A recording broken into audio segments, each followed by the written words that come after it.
Previously, we conducted a landscape survey to assess the existing conditions of the landscape.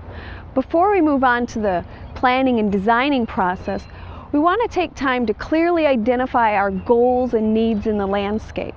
We have to ask ourselves, how do I want to use this space? If you're designing an entire landscape, you want to consider the types of activities that are going to take place in the landscape. This might include dining, relaxation, meditation, reading, or even specialty gardens like flower gardening and vegetable gardening. You want to also consider the number of people that might be involved with each activity and make a record of this. You want to then consider what types of hardscape or other structures you might need to achieve these goals. Perhaps you need a patio for a dining area, or a fenced-in space for pets to roam, or a play structure for kids. When you're going through this process, consider your long-term needs as well as your immediate needs. Perhaps someday you plan on installing a pool or a hot tub.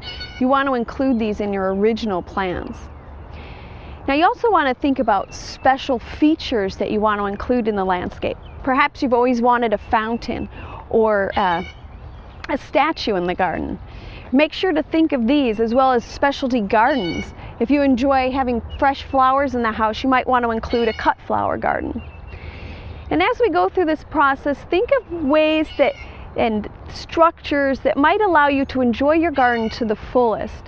Perhaps a pergola to provide shade. Include benches along the way to rest and relax and look out over the landscape. And remember to think about paths and steps and other areas for movement.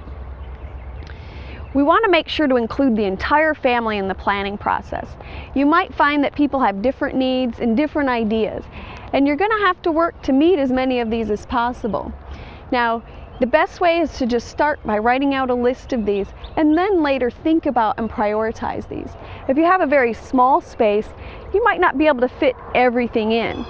Be creative and think of ways to use the same space for multiple purposes.